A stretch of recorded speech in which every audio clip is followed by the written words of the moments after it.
Grenada, known as the island of spice, but its name comes not from nutmeg or cinnamon, but from Spain. This small island nation, nestled in the southeastern Caribbean Sea, conjures images of vibrant markets overflowing with fragrant spices, lush green hills cascading down to turquoise waters, and white sand beaches that beckon travelers from around the globe.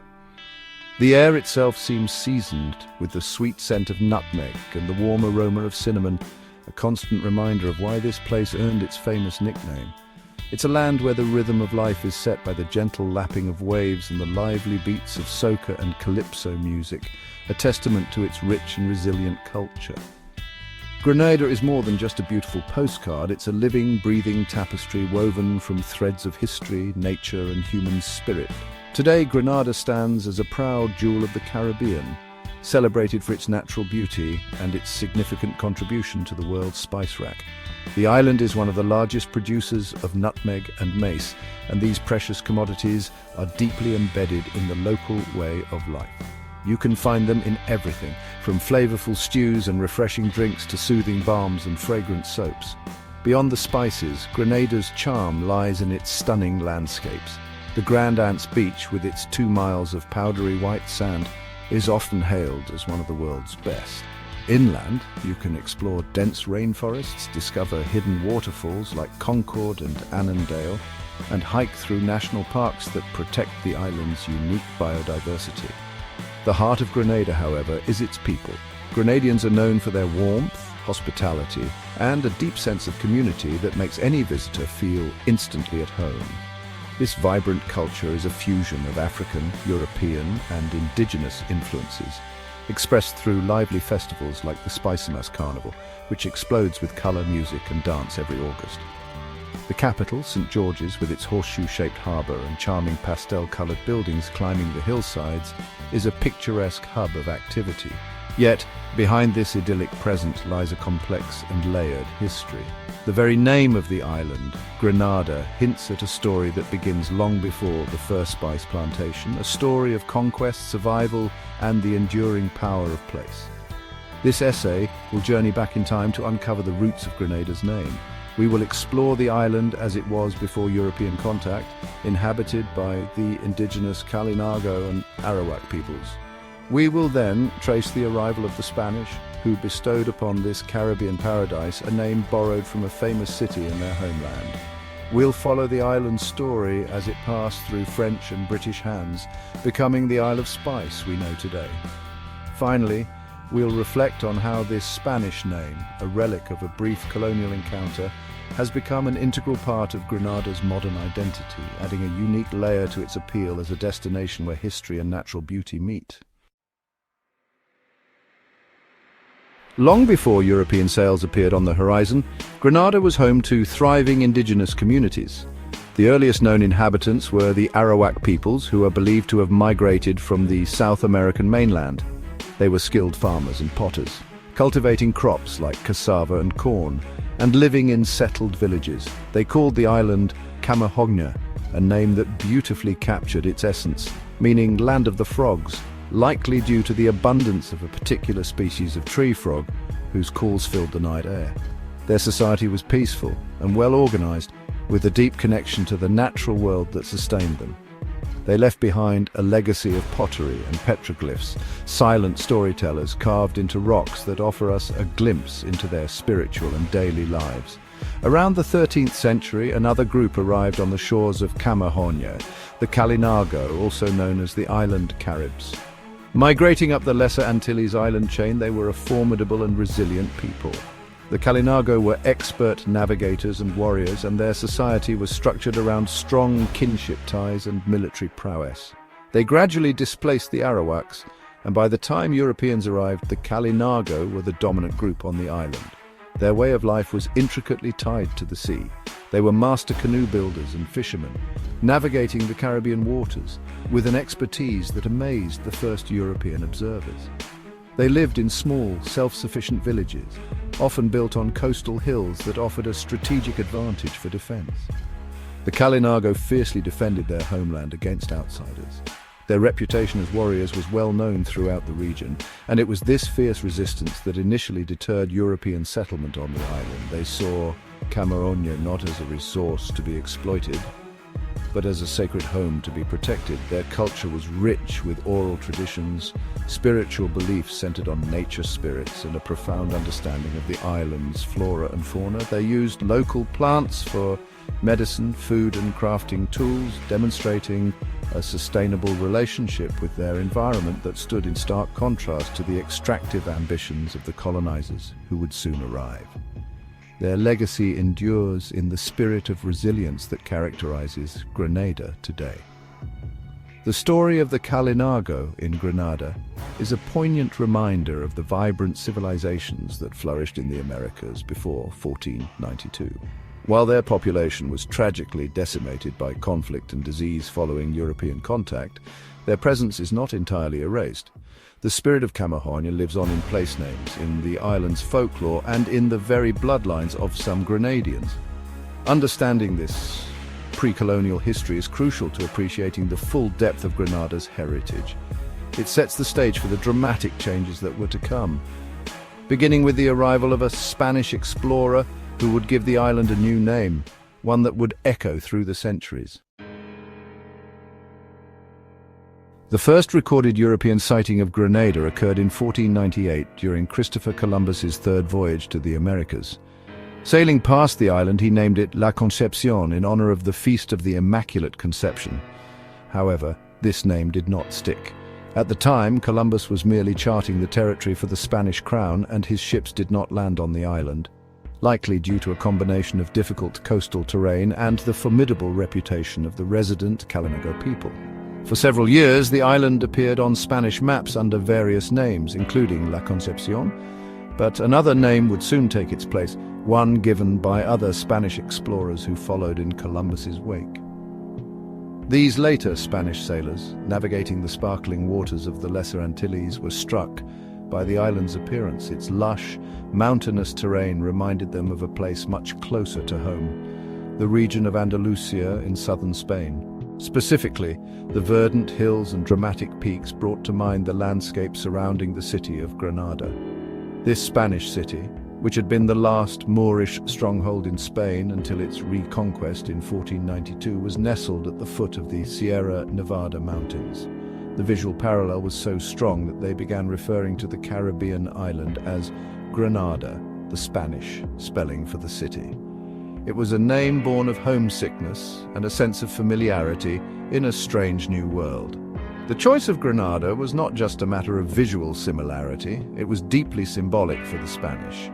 The fall of Grenada in 1492 was a monumental event in Spanish history, marking the end of the Reconquista and the unification of Spain under Catholic monarchs. This victory was fresh in the national consciousness and represented the triumph of Spanish power and faith. By naming a newfound land in the Americas after this iconic city, the explorers were exporting a piece of their national pride. It was a way of planting a Spanish flag, not just in the soil, but in the very identity of the place. The name carried with it the weight of history, conquest, and the expansion of the Spanish Empire. Interestingly, the Spanish never established a permanent settlement on Grenada. The fierce resistance of the Kalinago people proved to be a powerful deterrent, making colonization a difficult and dangerous prospect. For over a century, the island remained largely in the hands of its indigenous inhabitants, even as it appeared on European maps with its new Spanish name. Other European powers, however, were also vying for control in the Caribbean. The name Grenada was adopted by mapmakers across Europe, and as the French and later the British set their sights on the island, they would inherit this Spanish designation, anglicizing its pronunciation and spelling to the Grenada we know today. Despite its Spanish name, it was the French who became the first Europeans to successfully establish a permanent settlement on Grenada.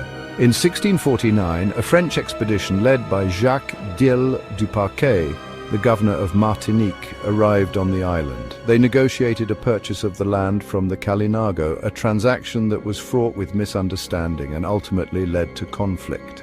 The French established a settlement they called Fort Royal, which would later become the capital city of St. George's. This marked the beginning of a brutal and tragic period for the indigenous population, as tensions between the French settlers and the Kalinago quickly escalated into open warfare. The conflict, known as the French Kalinago War, was devastating. The Kalinago fought valiantly to defend their homeland, but they were outmatched by French weaponry. In a final desperate act of resistance in 1651, a group of remaining Kalinago warriors chose to leap to their deaths from a cliff in the north of the island, rather than surrender to French rule. This site is now known as Carib's Leap, or Le Mont des Sauteurs, a somber memorial to the island's original inhabitants and the violent beginnings of its colonial history. With the indigenous resistance crushed, the French solidified their control over the island, which they called La Grenade, the French version of the Spanish Grenada. Under French rule, the transformation of Grenada's landscape and economy began in earnest. The French recognized the island's fertile volcanic soil as ideal for cultivating cash crops. They began clearing the land to establish plantations, initially focusing on indigo and tobacco and later sugarcane. To work these labor-intensive plantations, the French forcibly transported thousands of enslaved Africans to the island. This marked the start of the transatlantic slave trade's horrific impact on Grenada, creating a society structured around the brutal exploitation of human beings. The island's demographics were forever changed, as the enslaved African population soon vastly outnumbered the European settlers. The French administration laid the groundwork for the plantation economy that would dominate Grenada for centuries. They established the parish system that still exists today and built the foundational infrastructure of the capital, St. George's, with its distinctive French-influenced architecture. During this period, the name La Grenade became firmly established. It was under this name that the island became a valuable sugar-producing colony, part of the lucrative network of French possessions in the Caribbean. However, French control was not destined to last. The strategic importance and economic value of the island made it a prime target for France's main imperial rival, Great Britain. The 18th century was a period of intense rivalry between Britain and France, with their conflicts spilling over into their colonial territories across the globe. Grenada, with its valuable sugar plantations, became a prized possession that repeatedly changed hands. The British first captured the island in 1762 during the 7 Years' War. It was formally ceded to Britain by the Treaty of Paris in 1763. The French briefly recaptured it in 1779 during the American War of Independence, but British control was permanently restored by the Treaty of Versailles in 1783. Upon regaining control, the British anglicized the name from the French La Grenade to Grenada, the form that has been used ever since, preserving the echo of its original Spanish name. Under British rule, the sugar-based plantation economy continued, but a new and fateful crop was introduced that would forever change the island's destiny. In 1782, Sir Joseph Banks, the renowned botanist and president of the Royal Society, introduced nutmeg trees to Grenada. He brought the plants from the Banda Islands in the East Indies, which are present-day Indonesia, then under Dutch control and holding a global monopoly on nutmeg and mace. The British hoped to break this monopoly by cultivating the spice in their own colonies. Grenada's fertile soil and tropical climate proved to be the perfect environment for the nutmeg tree to thrive, setting the stage for a new economic chapter. It took several decades for the cultivation to take hold, but by the mid-19th century, nutmeg production was booming. A hurricane in 1843 devastated the sugarcane fields, but largely spared the more resilient nutmeg trees, prompting many plantation owners to switch their focus to spice cultivation. Grenada rapidly became a leading global producer of nutmeg and its sister spice, mace. This shift earned the island its famous moniker, the Isle of Spice. The economy became less reliant on sugar and more intertwined with the global spice trade. The scent of nutmeg drying on large racks became a characteristic feature of the Grenadian landscape, and the spice itself became a symbol of the island's identity and prosperity. This economic transformation occurred within the existing colonial structure. The labor on the spice plantations was initially performed by enslaved Africans, and after emancipation in 1834, by formerly enslaved people and indentured laborers brought from India. While the crop changed, the fundamental power dynamics of the colonial system remained. The wealth generated by the nutmeg trade flowed primarily to the British Crown and the white planter class. However, the rise of nutmeg also created new opportunities for small-scale farming among the local population, and the spice became deeply woven into the fabric of Grenadian culture, cuisine, and even folk medicine, shaping the island's unique character in the lead-up to its eventual push for self-governance. The 20th century saw a rising tide of nationalism and a growing desire for self-determination across the British Caribbean. In Grenada, the movement for independence was fueled by labor movements and political leaders who sought to break free from centuries of colonial rule. The journey was gradual, moving through stages of increased autonomy within the British Empire. Grenada joined the short-lived West Indies Federation in 1958 and later became an associated state of the United Kingdom in 1967, which granted it full control over its internal affairs. The final step came on February 7, 1974, when Grenada achieved full independence, becoming a sovereign nation within the Commonwealth.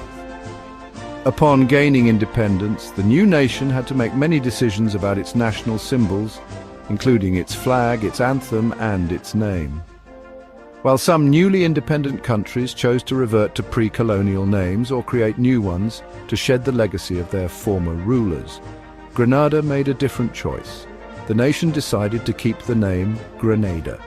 By this time, the name had been in use for centuries and was deeply ingrained in the island's identity. It was the name under which the Isle of Spice had become known to the world, the name under which its people had struggled for freedom, and the name that united its citizens. It had transcended its colonial origins to become simply and proudly the name of their home. The decision to retain the name Grenada reflects a pragmatic and inclusive approach to history. Rather than erasing the past, Grenadians chose to embrace all the complex layers of their heritage. The name is a direct link to a brief Spanish encounter, preserved through French and British rule, and finally claimed by an independent, predominantly Afro-Caribbean nation. This layered identity is a source of pride. Grenadians see themselves as a Caribbean people whose culture is a rich blend of African, indigenous, and European influences. The Spanish name is just one more thread in this intricate tapestry, a reminder of the island's long and cosmopolitan history as a crossroads of empires. This unique name also adds to Grenada's allure on the world stage. For tourists, the name Grenada evokes a sense of romance and history, hinting at a European connection that sets it apart from other Caribbean islands. It sparks curiosity and invites visitors to explore the stories behind the name. This blend of a familiar European name with the exotic promise of the island of Spice creates a powerful and appealing brand. It allows Grenada to market itself as a destination that offers not only sun and sand, but also a deep and fascinating history. The name has become a bridge between worlds, connecting the island's Caribbean soul to a wider global narrative. In the end, the story of why Grenada is called Grenada is a perfect miniature of Caribbean history itself. It is a tale of shifting empires, of names given and remade, and of a people who have forged a unique identity from a complex and often painful past. The name, born from a Spanish sailor's fleeting memory of home, has survived centuries of change. It outlasted the indigenous name Camahoña, persisted through French and British rule, and was ultimately embraced by an independent nation. Today it stands not as a symbol of colonial imposition, but as a testament to the island's resilience and its capacity to absorb and transform the influences that have washed upon its shores. The Spanish name on the island of Spice is a beautiful paradox. It reminds us that identity is never simple or singular. Grenada's soul is not Spanish, it is profoundly Caribbean, shaped by the enduring legacies of Africa and the defiant spirit of the Kalinago. Yet the name serves as a historical marker, a permanent echo of the moment the island was drawn into the web of global exploration and empire. It connects the lush hills of the Lesser Antilles to the sun-drenched mountains of Andalusia in Spain, linking two worlds that were brought together by history. It enriches the island's story, adding a layer of European heritage to its vibrant Afro-Caribbean culture. This fusion of a Spanish name and a spice-driven identity is what makes Grenada so compelling. It is a place where you can walk through St. George's, a capital with a French-designed harbour and English street names on an island given its name by the Spanish, all while breathing in the fragrant aroma of nutmeg from the East Indies. This is the magic of the Caribbean, a place where the world has met, clashed and mingled to create something entirely new and beautiful. The name Grenada is a celebration of this incredible synthesis. If this story gave you new insight, don't forget to like, subscribe and share your thoughts in the comments. Grenada's name is a reminder that history is not a straight line, but a rich, overlapping and often surprising tapestry. It shows how a simple act of naming can have consequences that ripple through centuries, ultimately becoming a cherished part of a national identity that it was never originally intended to represent. The people of Grenada have taken a name from their colonial past and made it entirely their own, infusing it with new meaning rooted in their own journey of struggle, survival and triumph. It is a story of how a place becomes more than just a point on a map. It becomes a home with a soul. Which country's name should we uncover next? Drop your suggestion below.